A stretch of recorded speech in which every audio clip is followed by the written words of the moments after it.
guys are in for something special because I got me. Look at this shit. It's Stirring the Pot with Don Kincaid and my very special guest. Let me get this correct. Deliciously Vicious. Yes. Yes. You have no idea how many times I've heard people say viciously delicious while I'm in the ring and they're announcing me, and I'm just like, no, it's on my trunks. Look at my ass, but it would be whatever. So the moniker gets mixed up, and do you hear that? Does it tweak you a little bit after they kind of fuck up your moniker a little bit? Not really. Like, I mean, it kind of is what it is. Like, I think it's one of those things that, like, you can say it both ways and you still get the meaning. Like, you still know what it's about, more or less. So it doesn't really bother me. Yeah, absolutely. It kind of does work both ways. I got to give it to you. Regardless, deliciously, me being more than a very attractive person and vicious, like, you're still going to get your ass beat. So it works regardless. Well, following Vern Vicallo, because I've only seen you perform maybe a handful of times at a few different promotions, which is really cool because seeing, the same guy at the same promotion all the time, as a fan, you kind of get that little staleness about it. So seeing you at different promotions gave me a chance to see you work differently in each promotion, which was really cool. Yeah, I know. I believe you've been lucky once or twice, right? And yes, I know I've seen you once. All right, I've seen you at Test of Strength, and both times there was the selfie-made man. So they're very two opposite people. So I'm glad you get to see like both sides of the spectrum in my range. Yeah, absolutely. And I talk on these interviews a lot about character and what it takes to give us, the fans, signals. And when you come through the curtain, man, you've got this certain charisma, this certain look, and your signals just shoot right out at us. And man, the fans absolutely love Vern Vicallo, man. Holy cow. Thank you. I want to say, I don't know, like the first like 3 or 4 years of my career, like I feel I had like zero charisma, and I was just like looking around, like waiting for people to respond. And all it took for me was to team up twice with my trainer, Brian Fury. And I just saw his expressions and how he like pretty much controlled people like through his eyes. And I'm like, that's it. And I just started applying it to my stuff. And I'm like, shit, this is working. This is so much easy. Why didn't I know about this like 3 or 4 years prior? Building a character in wrestling has to be one of the hardest things to do because there's so many characters before what you're trying to build. Getting this character to Deliciously Vicious, and as you previously said, I first saw you and you were selfie-made Vern Vicallo, and you did the cell phone thing because, I mean, hey, let's give the man his due. He's effing gorgeous. So when you're for that, I'll let the locks down on that. There we go. Whoa. When you were selfie made here, how did you make a transition from one to another? Because I love to see the evolution and hear the stories of the evolution of character. So originally, when I was first dubbed the selfie-made man, I was given that gimmick by Tarzan Taylor when he was the booker of Chaotic Wrestling in 2014. We didn't really have an outline. He just said, like, I've been thinking about this gimmick for you. I want that person who in a group is just so obsessed with their phone that it's to the point where it's like nauseating and like obnoxious. So I was like, all right, like, let's give it a run. So I know like the first like couple of times, like I had no fucking clue what I was doing. I was thinking like, all right, well maybe I can live tweet during a match, which that killed the crowd. at certain points because like I'm in the heat, I'm beating the bag out of someone, and then I just go grab my phone and then I just start live tweeting. But this is also 2014 when I feel like Twitter wasn't as big as it is now. So like you're not gonna stop watching what you're seeing in the ring to like, oh, Vern's talking shit online, you know, like so it just kind of fizzled out. But year after year, I was like, well, maybe I can do this, maybe I can do this. And the momentum really started like rocking and rolling. I was like, let's dial back on the phone bullshit. So I can actually like show my talent. But when I do go to the phone, it's something special. You know, like, okay, here comes something cool. So it's not just like it's broken up nice and evenly. And then I want to say maybe, I don't know what happened, but like in 2000, towards the end of 2018, beginning of 2019, I was just really getting bored with the selfie gimmick. Like just, I feel like for 4 or 5 years, like I did what I could, you know, and now let me try something else. Still working out the kinks to Deliciously Vicious. I still want to like come up with some like crazy wackadoo backstory so like I can just like fully invest in it. Like the structure's there, but I mean it's been a pretty cool transition. But I've always been told like if you're getting stale or you feel like you're kind of over what you're doing right now gimmick wise, like either try to inject something else into it or like come up with something even better than what you had before. So I feel Deliciously Vicious is me minus the cell phone as like kind of I'm taking like a gimmick away, but if I can work without it and still get the reactions that I get and still get the bookings that I get or more bookings, like I'm doing something right. Right. Your gear, I talk about gear to the men and women because good looking gear is very important when it's crisp, it's clean. And I'll use a word from one HBO high voltage Omar. Wash your gear. When it's washed and it looks good and you come out that curtain, all of that. It's the clothes, it's your attitude, it's your charisma, it's what you're projecting to the fans. All of that whole package, you're from when I first saw you, I latched onto your gimmick because all of that thing, all of that was there, and that's what drew me as a fan to Vern Vicallo's character. Thank you. I know in 2014 I brought the 2000 there we are. Yeah. 2014 I started running with some blue and yellow gear because I had never seen those colors together in wrestling or that I can recall. And then it seemed like a lot of people started jumping on like the blue gear bandwagon. 2016 I started wearing the purple trunks, and that was from Jenny at Z's Creation when she was still doing stuff. And then the logo for the back of that, I have a Selfie Made Man in Prince Purple Rain font, and the logo is just a slightly altered bat symbol from Batman vs Superman because I thought Ben Affleck as Batman, like he killed it. So I was like, I want to incorporate that. And then now, if you look at my Deliciously Vicious gear, that's the Beetlejuice logo, just doctored up a little bit. So I'm taking all the things that I enjoy in life and applying it to my gear because I don't know, it like brings more out of me because I'm proud of what I wear. Yeah, it gives you just that little bit more. Am I correct on that? Yeah. I mean, it's showing the things that I'm really into.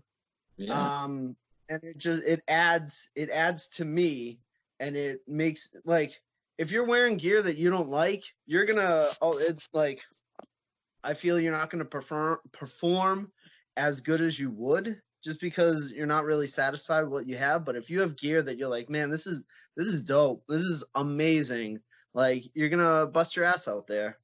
It's kind of like getting in a new car, like you go from, your old car into a new car. He's like, fuck, man, this is awesome, Yeah. That's that that blue fuzzy vest that I wear. You put the promo picture up today. My girlfriend found that. We were at the garment district in Boston, and it's just like a bunch of just like thrown away clothes, pretty much. We found that at the garment. She found that at the garment district for $1, and she, yeah, she held it up and she was like, "What do you think about this?" And I'm just like, "Nah, I don't think about that." And I'm like, "You know what? Let's try it." So I tried it for a couple shows, and like, it looked like I was a piece of shit, you know. So, I love that. I love that vest. That's those little things to add to your character make a world of difference. And if you only spent $1 on it, you got your money's worth out right when you walked out the door with that sumbitch. Yeah, totally. It was definitely a good $1 investment. Yeah, man. I want to get back to the selfie made man just for a quick second, because at the same token on the scene, there was a guy who was doing kind of the very similar thing that you were doing. Mm-hmm. He was a selfie guy, and he would do like maneuvers. Like he was in a battle royal at the XWA Center, and he got thrown out of the battle royal by Gangrel, but he was on his phone doing his thing, you know? Yeah. So he really incorporated in it. And if I'm not mistaken, wasn't there some kind of a meeting, or wasn't there, between you and Steve something, right? Too Hot Steve Scott. Yes. So the night I was supposed to debut the Selfie Made Man, it was Chaotic in Littleton in 2014. Anthony Green was on that show also, and he came up to me. He knew we were like gonna start doing the Selfie Made Man shtick, but since AG has like a wealth of knowledge of like all wrestling, he told me, he was like, "Oh, there's this guy in New Jersey. He calls himself the iPhone Idol, Steve Scott, and he's pretty much doing what you're doing." So Steve had a one-up on me with the gimmick, but since he was like New Jersey, PA, I'm New England. Like we probably weren't gonna, like, we're close, but we're probably not gonna cross paths. Mm-hmm. And then like year after year, we just like jokingly just started like taking like social media jabs at each other, so like kind of build it up, but we never thought like we'd wrestle at all until December 2017. I went down to Synergy Pro Wrestling in New Jersey, and they booked me versus Steve Scott. Loser loses their data plan for 30 days. And it was just as comedic, but like hard hitting, but just as comedic as you expected it to be. So Steve's a good guy, and with moves, it didn't until actually like wrestling Steve. That's when I started like incorporating more moves with the phone, because like I'm like at that point I was like, well, I'm doing X, Y, and Z with it. Let me inject something new to like add to the character. So at that point, like Steve did a selfie bulldog with me, and I knew he did it, and I was like, you know what? No one does that up here. Like, let me try that. And then I started doing the Undertaker top rope walk, like old school. And then right before I'm about to jump, I just hold my phone up, take a selfie of me. Usually the first row behind us, my opponent. The referee usually gets in on it, and then I just do like a big lucha drag, and that sets up for a splash and usually a bulldog. So just incorporating those little things, that was fun. I know I used to do something where I'd have the phone, the guy would big swing, get him in a atomic drop, boom. I'd hold him, we'd take a selfie, and then Russian leg sweep. So just thinking of how I can push it into the match and not make it look choppy or just screw my phone up at all. Like that was some intense thinking. And doing those things, as you said, you're like, I got to do maybe something a little different. And again, he's there and I'm up here, and you start doing these things. The crowd is taking it in just like that, aren't they? Yeah. Because it's the first time they're seeing stuff like that. I was very blessed that I did the selfie made man in New England because like no one was doing anything like that. And I mean, I got my fair share of I'm a Tyler Breeze ripoff and all this other stuff, but it's whatever, you know. I always tried to make sure, and I kept an eye on what Tyler Breeze was doing in the WWE to know like what not to replicate, because then at that point I am a ripoff, and I want to be original and want to do my own thing. So, yeah. Absolutely, man, because you want to, and obviously you do, you want to stand out, and it's so hard in wrestling because there's so many men and women that just want that dream. And right now, with the flourishing of wrestling that is popping right now, man, it's so hard to just kind of get lost in the dust there. So just making yourself stand out, you're always trying to do a little something here and there, you know? Yeah, you always have to be 1 or 2 steps ahead of everyone else. So now that you've kind of put the selfie thing away, I'm kind of curious. All of those kind of old school pics or the Russian leg sweep pics, have you saved all of those and like made anything with them, or? Oh, well, like a collage or just something fun with them. I mean, I could. I've never thought about anything like that because I still have my old phone that has all my pictures and stuff on it. Because when I used to wrestle with it, it was my legitimate phone. So, I mean, that was the other big risk. But luckily, I have a Android and I had an OtterBox, so it was like super durable because it would get smashed, kicked, stomped on, thrown, but it survived, you know. But I mean, I could. I know. I want to say maybe a couple of years ago, towards the end of like December, I did like a bunch of collages of like all things that I was super proud of that I accomplished in wrestling and just like cool selfies that I did. And I believe that's on my Instagram somewhere. So you should definitely check that out. Yeah, definitely. I usually do this at the tail end, but since you mentioned the gram and social media is a big part of wrestling right now, why don't you tell the fans where they can catch some Vern Vicallo, please? All right, I'm on Facebook. I have my normal page, Vern Vicallo. You can send me a friend request. I'm open to, friends and fans. Like I'm close to 5,000, so if I don't accept you, my bad. I have a like page. That's Vern Vicallo also. My Instagram is at Vern2Dope. You definitely check that out. Since we're in this like little quarantine time, I'm hopping on the train of posting workout videos and stuff like that just to like help people out, you know. And then for Twitter, it's at Vern Vicallo.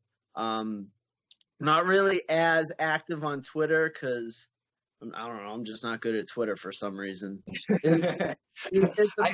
Until I can find like something that can get me going, like I don't know. I just open Twitter up and I'm just like, I got nothing, you know. I've had a Twitter for probably 5 or 6 years, and I used to use it a little bit, and then I use it like to do both when I started clipping up videos and whatnot. But then I found myself because of the multiple platforms. But Facebook for me, you're not limited to characters when you type. I can put pretty damn long videos up and whatnot. So I was never limited. So I found Twitter to be a big limitation for me personally, you know. Right. Yeah, that's the same with me. I get like more hits and more interaction on Facebook than I do Twitter, so I just kind of stick to Facebook. So we've mentioned a couple of the organizations now. I'm in Connecticut. You're up in the Massachusetts area, correct, sir? New Hampshire. No. Yeah. Oh, blown right back. New Hampshire. I'm on the Massachusetts New Hampshire line, but it's New Hampshire. All right. Well, I've traveled a little bit of distance from my end. I've gone 2.5 or so to go up to where you guys were performing at Lucky Pro Wrestling. I've gone to Chaotic Wrestling once or twice, and I freaking love both of those organizations, but it's just kind of a little haul for this guy, you know? Yeah. And the one time that I saw Vern Vicallo at Lucky Pro Wrestling, You had the big belt, if I'm not mistaken. I want to say you were the big champ, and you were going against Colin Delaney, and for the life of me, I can't remember. Anthony Stone. Anthony Stone, okay. Yeah. And this was because Anthony Stone got hurt pretty bad, but this was way pre that injury. Yep. And you guys were in a triple threat for your Lucky Pro Championship. And there is this move that I'll never forget, and I share every time Facebook throws it in my face for a memory. I'll reshare it. There was like a Boston Crab and a crossface or something. I forgot what the fuck was going on, but man, it was the most mental shit I've seen. It was so what happened was Colin Delaney went for a sunset flip on Anthony Stone. Then I got up, stepped behind Colin, flipped him over, hooked his arms underneath my knees or over my knees. So I had Colin Delaney in a camel clutch, and Anthony Stone was in a Boston Crab. Yes, a camel clutch. That's right, a camel clutch. Yes. Man, I love that. Just that little clip, it gives me goosebumps every single time I see that, man. That's good shit. Thank you. I've seen you at Nova, which runs out of the XWA event center. I've seen you at XWA. I've seen you at Test of Strength a couple times, like you mentioned, which was when I see guys that I haven't seen in a while that's like been a bit and they're far away from me, dude, I pop like a little kid. I swear, I'm like, Vern fucking Vicallo, holy shit. When you walked in the Test of Strength, I pop like a little kid, man. That's awesome. No, to get like reactions like that, even from you, like that's awesome. That means the world to me. Like, I don't know, like I don't want to say like I don't know what to say or thank you, but like that's so surreal to like just hear that from people, and like that means a lot. So thank you very much.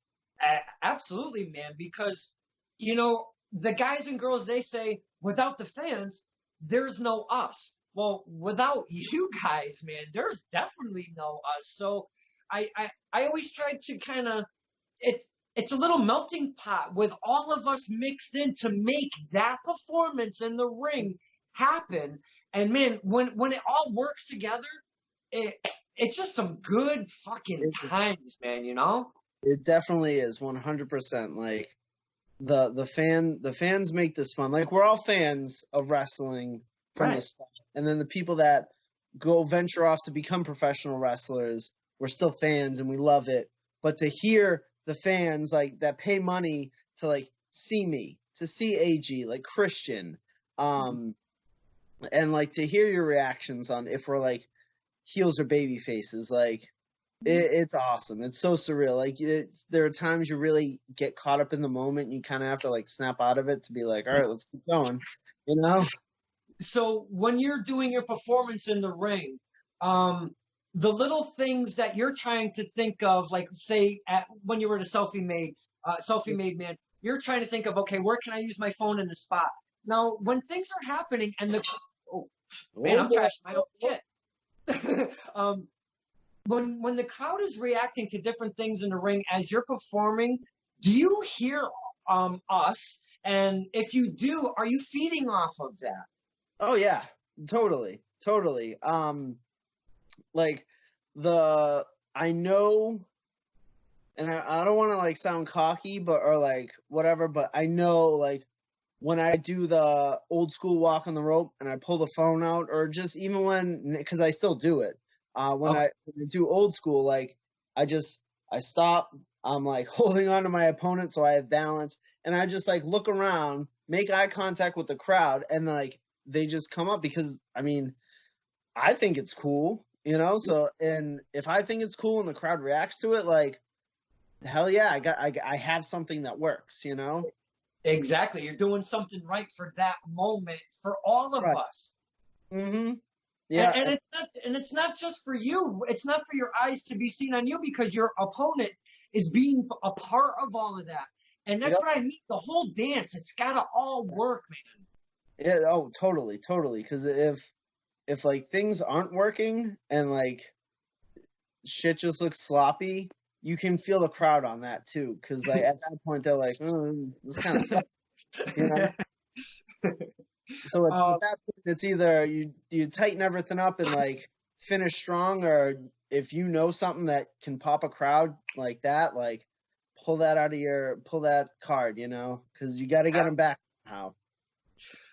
some of the promotions that we've mentioned, because I've seen you at Lucky Pro there, but as I follow Vern Vicallo and became a fan, I've seen you there time after time after time.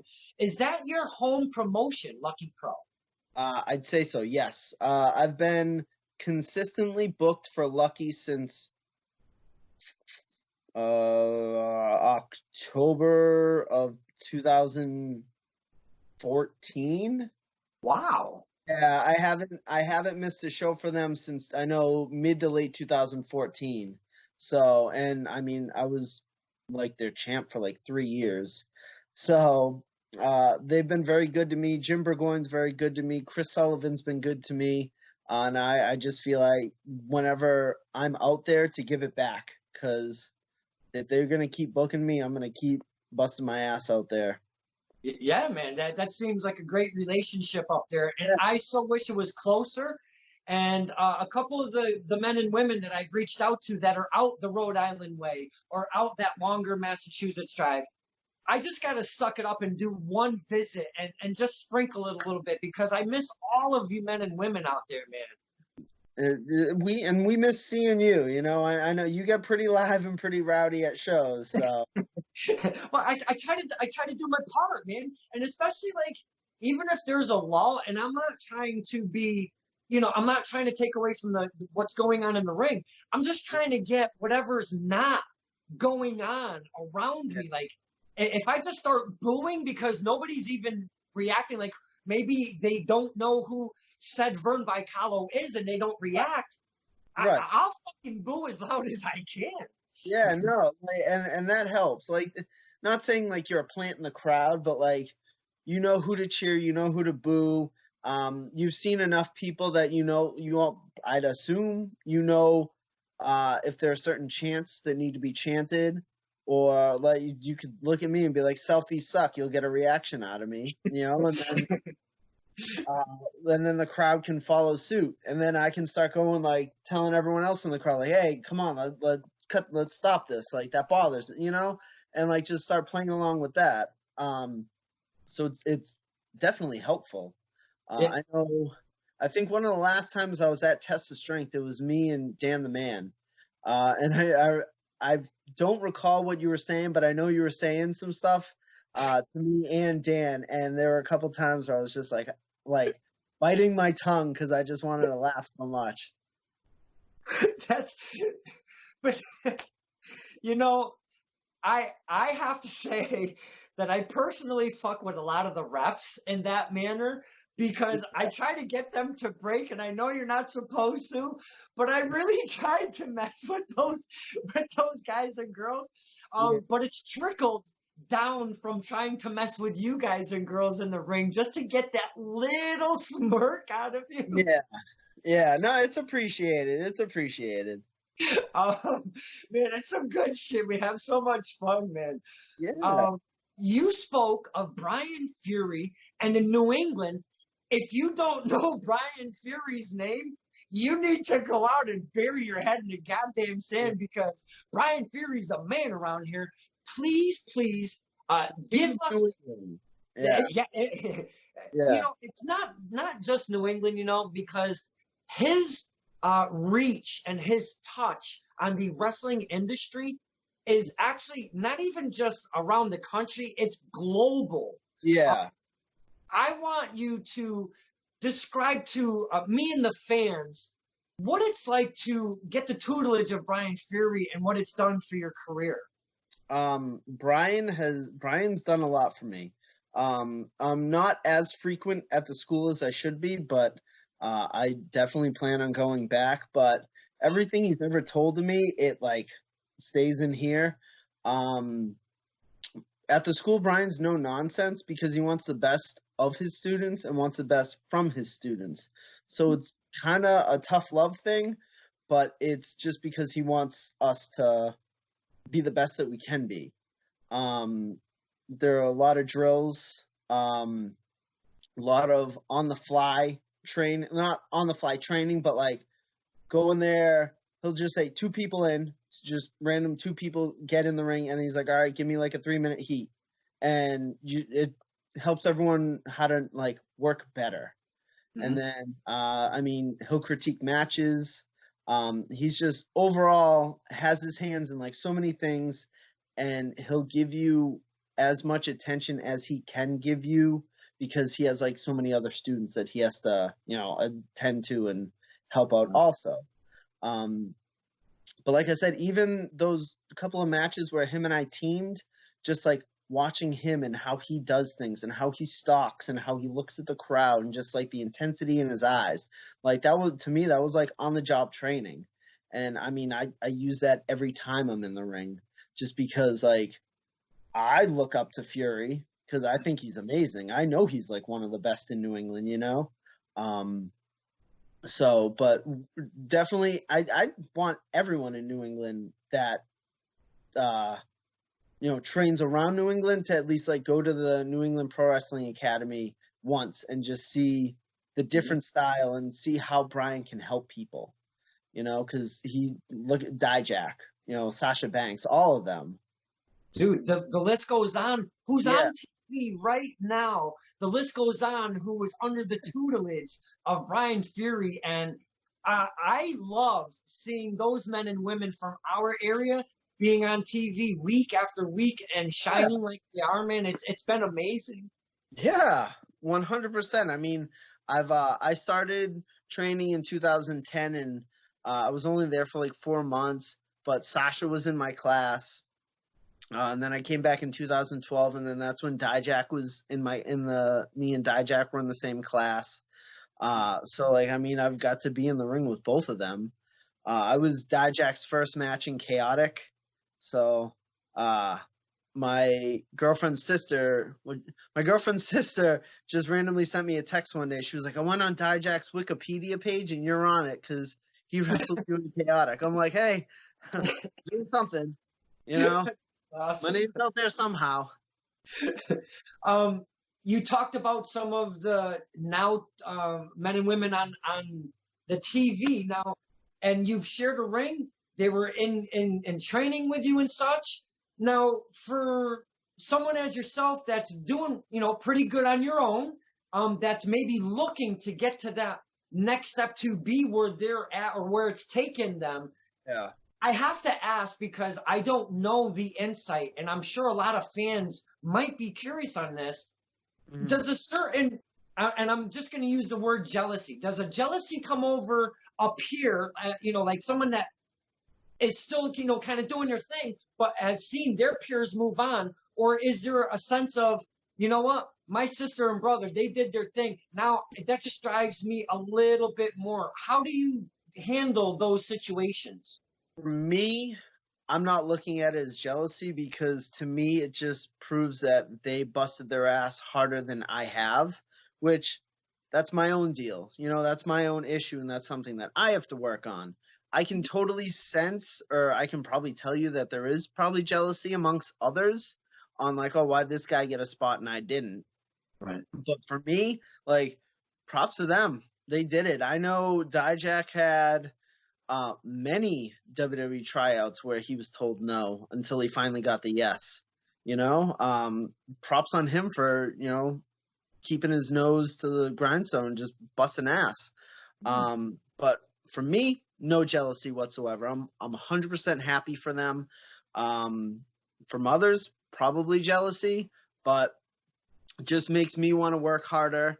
And like once shows start moving again, and you know, once the Pro Wrestling Academy opens up again, like I just want to go balls to the wall, man. I wanna kick the door down and let everyone know who Vern Vicallo is. So with all of this whole scare that's been going on, everybody's cooped up. You mentioned that you're doing some workout videos and putting them out. Is that how you're biding your time through what's going on right now? Yeah, basically. So with my real shoot job, I'm working from home right now, so I'm glad we didn't close down, so I can still get a steady paycheck. And now, since I'm working from home, I'm allotted two 15-minute breaks and one 30-minute break. So on all three of those breaks, I just go outside and I run. I run till I'm blown up. So, and that's going to be the next month or so of my life. So, for me, that's how a better way of staying in ring shape. Because I mean, you've probably seen so many guys go out there and like within 3 or 4 minutes, you can look at them and you're like, oh my god, they're gassed. They're completely blown up. So at least now I know when I'm able to get back in the ring, my cardio will be there. I'm sure that hitting the ropes for the first time is gonna suck after like a month and a half, but I'm doing the best that I can. My gym just shut down because New Hampshire is not in a shelter in place, but pretty much any non-essential businesses have to close down. So it's just me, a couple weights, and some resistance bands, and I'm gonna do everything in my power to like when this is over to be in like top-notch shape. And DDP yoga, I cannot put over enough DDP yoga. I swear by it. I've heard that's one of the most phenomenal things for wrestlers, and I'm not just saying wrestlers specifically, but when wrestlers are looking for an alternative, what else can I add to my workouts or whatever? I've always been told, like, it's all I hear is DDP yoga. You're an avid user of DDP yoga? Yes, 100%. Monday through Friday, sometimes on the weekends, depending on if I'm wrestling or not. But Monday through Friday, my girlfriend and I get up at like 5:30, and we do 25 minutes of DDP yoga, and then we just start our day. I know back in 2017 when I lost like 30 pounds after I came back from a knee injury, I did DDP twice a day. I hit the gym, and then I was doing like 50 minutes of cardio every day. So DDP was definitely the helper because I thought I tore my MCL in my knee, but it was just a deep knee contusion, which is just like a bruise on the bone, which sucks and takes forever to heal. But like DDP yoga definitely helped me gain strength around my knee, my quads, my hamstrings. And it helped me get my flexibility back. I swear by it 100% to anyone. Man, I am probably the most unlimber, unflexible person in the universe, I'm going to say. Yep. I should maybe kick it around a little bit to stretch the old bones or something, Are you familiar with the Cannonball Run, the movie, Burt Reynolds, Dom DeLuise, and such? I've heard of it. I've never seen it. Okay, it's an old school movie. It's funny AF, as the kids say. Love it. It's a great comedy. But the Cannonball Run is just a bunch of exotic cars and a bunch of crazy people all zooming at 1,000 miles an hour in their vehicles to get to one goal in California across the country. When all the boys and girls are unleashed from this fucking quarantine, that's my vision of everybody running to the ring. You guys are gonna go fucking crazy. Yeah. Now, yeah. With that being said, though, I've been thinking about this over the last couple nights of interviews with the talented guys and girls that I've been talking to. I feel a little bit like once that happens and everybody gets the green light, that they're going to go so fucking mental and their minds are going to open. Their bodies are going to want to do everything all at once. I don't want to see you guys get hurt. How can you have your adrenaline going top notch and keep in your mind, I got to stay safe. You got to pull it back a little bit. How the fuck can you control your body like that? Because it's got to happen. I'm not too sure. I think it's going to be one of those, let's test it and find out. I know that's like one of the main things I go into every match of just like, I want to be safe. I want to be able to walk out after. And I feel that's also like trusting your opponent. But I have a feeling you're going to see probably a lot of people do a lot of crazy shit once once the quarantine's over and once that bell rings. They're going to do a lot of crazy, hopefully not stupid shit, but like definitely crazy shit.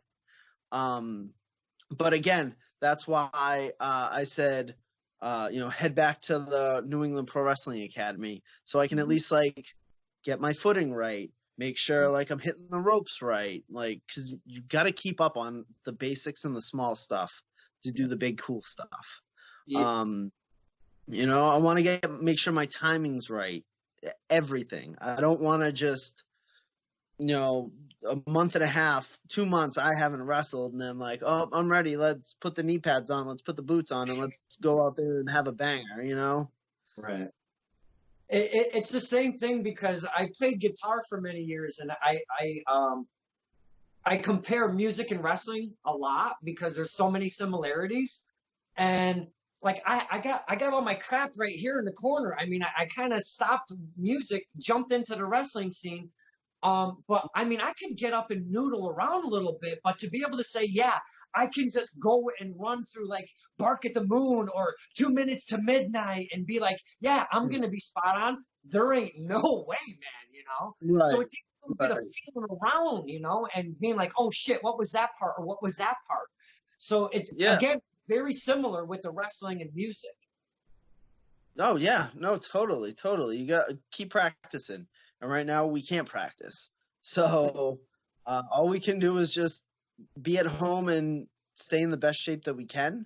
The one thing that I'm kind of looking forward to is when the shows start firing back. I want to see how many people get blown up because they haven't been exercising for like the past month and a half. And just see when, they just like the bottom just falls out on them and they're just like gassed and sucking for wind. I feel there's going to be a ton of ball busting within your peers across the country and the globe as wrestling starts getting back in, like you're saying. Everybody's going to be dropping like flies because maybe some did and some didn't keep up with doing a little home action, Yeah, you have to. Wrestling's so physical. It's just as physical, like physically as it is mentally. Yeah, and like, I don't know. You got it mentally, you have to be prepared, but physically you have to be in shape somewhat. This isn't for everyone. The Deliciously Vicious character. You've recently changed over to that character. Am I correct on saying that? Yes, sir. Now, do you have Oh, go ahead. Go ahead. Sorry. No, I want to say I've been doing that more or less for the past year. But so far I've been really trying to like drive it home. But I want to say I've officially been calling myself that for a year now. Because it was right around the times when me, Dan Terry, Channing Thomas, Teddy Goods, we all did WWE Extra Work a year ago for Boston and Connecticut. And I know Astromania, which Todd Sopel ran, I told Todd I want to be called Deliciously Vicious. So yeah, happy anniversary, happy year anniversary for me. Cool. Do you have this whole thing all set up in your mind, like how Deliciously Vicious is going to take its course throughout the next maybe couple years, or do you take this character and just try to kind of build it as time moves along with you? I think build it as time moves along. So I think there are two different ways you can do a character. You can definitely create a backstory, create like what you do, how you look, how you react, all this other stuff, kind of like what AG did when he first debuted Retrosexual. Like he had those little vignettes that he was doing. So like right out the gate, you're like, this is what Retrosexual is. This is what he looks like. This is what he does. This is how he acts. For me with Deliciously Vicious, I just want to kind of progress it as it comes along. Like I said earlier, I'm still working out kinks. I'm still trying to like come up with stuff. But I just I want this to be like a snowball effect and just see what happens. Because like I said, I have structure, but there's still so many moving components that I want to add to it to like really make this something pretty cool. Yeah, awesome, man. Because like we've talked about, character, if it's not solid, we just don't connect with it, you know. So we got to be all part of that shit. I also would like to do, and I hate using similar questions from one to another, but I try to gauge what the men and women think of. Do you watch the current product of what's going on right now, being the WWE, AEW, ROH, TNA, or Impact? I keep calling it fucking TNA. Do you follow that stuff, or do you just kind of nah? I still watch WWE regularly. I watch WWE regularly. I watch NXT on the regular. AEW I catch through like clips and stuff on like Twitter and social medias and all that other stuff, but I'm just a diehard WWE fan regardless. Like die hard. Gotcha. You know, even like with Ring of Honor, like I catch Ring of Honor clips, so like I know what's going on in every promotion.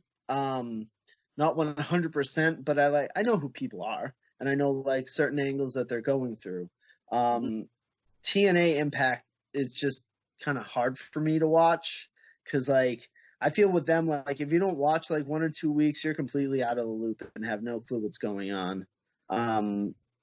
They're just not my cup of tea. I'd love to work for them, but they're not my cup of tea. Well, it seems like it's it's very obviously indie built and indie roster driven right now for Impact Wrestling, which is quite a different direction than I ever expected them to take once they moved to Canada. And it kind of became a very odd company, you know? So yeah, it's very different right now. But I like to see the men and women that we know and love on the indie scene. But the storylines for me personally in TNA are I keep calling it TNA. What the fuck? It's okay. I'd call it TNA also. Like when I still do like hashtags and stuff on Instagram, I still tag TNA. The storylines for me just get kind of, I don't know, wonky. And like you said, you know, you can get lost easy, but I don't know. I just don't dig the storylines. I'll kind of skim through the matches because that's what I'm really there for, to be honest with you, to see who's kind of going on. But yeah, I find it's a mixed answer. Some do watch wrestling nowadays, and some kind of don't, and maybe pay more attention to the indie scene. So it's a mixed bag, you know? Yeah. Oh no, totally. I pay more. I don't know, like. I somewhat pay attention to the indies, but I pay attention to like the main companies because that's where I want to go. I know some people pay attention to like hardcore stuff. Like that's not my bag. It's not that I don't like it. Like it's not my deal. Like I don't. To me, don't smite me, or that's not wrestling to me. You know, but to each his own, though. We all have our own flavor, you know? We all have our own flavor. Have you ever come out, I'm kind of curious, have you ever come out with valets or managers? Because you've got this presence, you know how to speak on the microphone, you don't seem to need any help, but have you ever had a valet or a manager with you? Yes. So in Todd Sopel's company, Liberty States, for one show only, they had Ashley Tremonte or Ashley Mason come out with me. And she was just like kind of thrown with me. And for whatever reason, I had a selfie stick in my bag that day. So I just had her hold my selfie stick in my phone and we came out. For Lucky Pro Wrestling, for about like 2 years, Jillian Lee was my manager. You're familiar with Jillian, right? I am, yes. So Jillian Lee was my manager. Like her and I are like super close friends in real life, and I just messaged her one day because I think she was injured or something like that. And I asked her, I was like, yo, since like can't really wrestle because you're coming back from like knee surgery, like, would you mind like just being my manager? And she said yes. And like she was only taking bookings from Lucky Pro. So it just worked out. And now she's just like not dealing with like personal life, but like she has a lot of like personal stuff going on, like house. She's getting married. So she has a real life going on right now. So she's just kind of taking a step away from wrestling for the time being. Do you like working with managers? Is it a different animal to come out that curtain with somebody else with you? I think if it's someone that you get along with, oh, it's awesome. If it's someone that you're friends with, like I said, like me and Jillian are like really close. So having her out there with me, like it was good. And, like we could like work off of each other. That one time with Ashley was fun, but I feel her and I didn't really click and we weren't on the same level. So it was just like, yeah, I don't need her managing me ever again. Like, and no, that's no offense to her. Just I didn't need it, you know. The chemistry wasn't there where maybe with your other manager it kind of works naturally, if you will. Yeah, oh yeah, totally. I know for a handful of shows for APW a couple years ago, they put Tony Ulysses with myself and Dan Terry. Are you familiar with Tony? Not Tony, but one Dan Terry. Who the hell isn't familiar with him? Yeah, so Tony Ulysses is an old New England wrestler, and then he turned manager, and he is just over the top, flamboyant, charismatic, you name it, he is it. And it just worked really, really well with myself and Dan, but more so myself because that's when like I first started doing the eyeliner. My hair was getting longer. I had the fuzzy vest, so I was doing the phone. I was just doing over the top shit. So him and I, it definitely benefited with myself having Tony in my corner, and especially someone who's been around the wrestling business since the 80s. So we just like even at the entrance, like he'd be behind us, but he'd be calling cues like, all right, stop, pose, wait, keep going. If you saw a fan talking shit to us, he'd like whisper to us like, go to that person, talk shit. Like they're gonna like that's the person you're gonna want to talk to. Like keep going to. And it was just like these little cues that you wouldn't really even think of that it was helping, and it all stays here that whenever I come out now, if there's someone being really, really rowdy to me, I know all right, I'm gonna fuck with you the entire match. You know? The interaction between fans, is it's like it's integrated as the dance and everything, but I don't know, man. The kids that I see at some of these shows have the craziest language. Do you run into the younger ones that are just like, F you, you piece of shit? I mean, do you run into a lot of that stuff? Not a lot, but the ones that I do, I don't pay attention to them. I more so look at their parents, and I just like their parents as death stare, and I start jacking their parents to make them start feeling like garbage, that their kids are garbage. And like, yo, clean your kid's mouth up. Like, I mean, I know when I was a teenager, I didn't have the cleanest mouth, but I also knew what to say and what not to say. Yeah. I there are some people who just need that filter and like need just like a hand upside the back of their head to like shut up. Obviously in wrestling you have to drive, I don't know, a little bit. You got to drive a little bit in wrestling. A tad, yeah. I was kind of curious. Do you have a favorite, maybe road crew or road partner, or do you like to drive by yourself? How does Vern Vicallo like to drive on from event to event, or what have you? Usually it depends on where I'm wrestling and if other people around me are wrestling on that same show. where I'm in New Hampshire. I'm kind of out of the way from people, or vice versa. I know for a while, I'm not really sure on what he's doing right now. And now that I say this, I'm probably going to reach out and give him a text. But for many years, Cam Zagami and I used to go to show together, just because he lives like 10 minutes from me. So that was easy, you know? Well, Mr. Cam Zygami, he's been in the spotlight of beyond wrestling. And man, is that kid shining with Club Cam? Holy shit. Club Cam. No, Cam's a good dude. He's probably one of my closer friends in wrestling, but like he hasn't been I don't think he's taken any bookings this year at all. So with that, I'll probably reach out and text him and just ask him what the hell he's doing.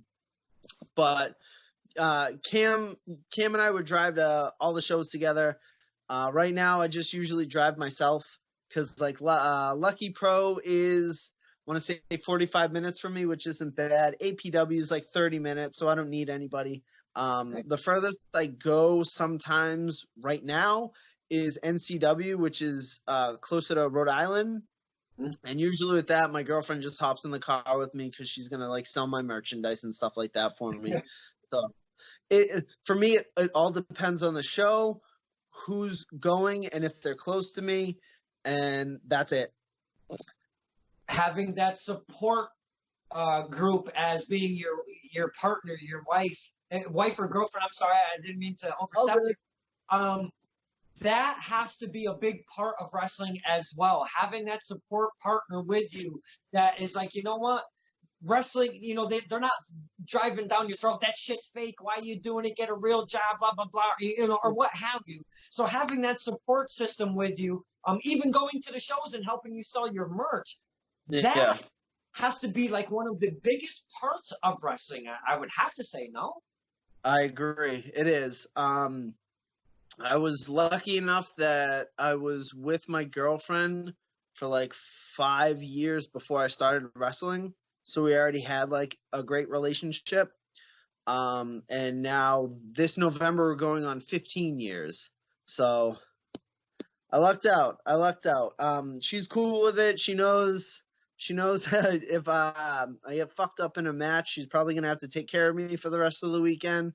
So we stock up on a lot of CBD and what's it called? BioFreeze. Got you. But, she's my best supporter. She's my biggest supporter. She helps me sell my merch. She folds all my merchandise for me. She handles my money. Like I lucked out because there's not a lot of people that do luck out. And usually I've seen many relationships fail when people are wrestling and then they get into a relationship because they're not around on the weekend and they're working all week. And then like, hey, sorry, I got to wrestle Friday night, Saturday night, and then I'm going to be sleeping all day Sunday. And it's usually over before it starts, you know, but I've been blessed and she's the best. Well, again, without that support system, sometimes doing it in wrestling, it kind of tweaks your head and you don't get to keep your focus and move forward and set your goals for your career in wrestling. So that's awesome that you have that support system with you, man. No, totally, 100%. Well, I'm telling you, Vern Vicallo, we've never been able to talk outside the ring. I know, it's a shocker. I've never been able to do one of those crazy promos that you do after shows. Doc Kincaid here, Sunday Ring Kincaid Files. I am here with Vern Vicallo, deliciously vicious Vern Vicallo. What's good, kid? You're an animal, 100%. I would have to probably drink like 3 Celsiuses to keep up to your energy. Well, there's a new company called Survival Championship Wrestling. They had their debut not that long ago before this whole bullshit. And there's a Mike. I call him Flavo or his name is Falvo or some shit like that. And I told him I do a little Cocana before I get in it. You know, little Cocana helps the kid. Whoa! No, for real. You know where the energy comes from? Knowing that I'm going to see you guys and girls, and I'm just gonna have good times with my dad. We're gonna Yep. make cool memories. We're gonna go on the road back home and talk. Holy fuck! Did you see what Vern Vicallo did? Holy shit! Did you see what just happened? So that's where it comes. Like you guys have a switch that you turn on for wrestling. I do the same exact shit when I have a camera because if you see me, talk about a fucking introvert, man. I mean, I just chill. Oh yeah, no, I am a hardcore introvert. If I can stay inside at all times, I will. Now with this coronavirus stuff, like, oof, I'm living my best life right now. Well, I cannot wait till this all blows over. Everybody can get back to where we should be, which is in the ring, around the ring, celebrating wrestling. And Yep. I cannot thank you so much, man, for just hanging, talking some wrestling, giving the fans an insight. And that's what this is all about, getting the fans a little insight on Vern Vicallo, deliciously vicious Vern Vicallo. So this was Stirring the Pot with Don Kincaid. And man, my very special guest, Vern Vicallo, thank you so much, my man. Thank you, Don. It's been a long time coming. It's been many, many years coming. I'm glad we can finally link up and have this done. And anytime, any other time you want to sit down, shoot the shit, just let me know. Yes, I would love a follow-up. That would be amazing. Yes, sir. Yes, sir. Let's definitely link up after this is all over and back to wrestling, back to training, back to all that fun stuff, so we can like sit down, look back at this interview that we just had, and like just follow up with questions, and I can tell you how insane people went when they were finally get back in the ring. When the leashes were taken off and the animals went into, you know. Yeah, 100%. This was amazing, man. Thank you so much.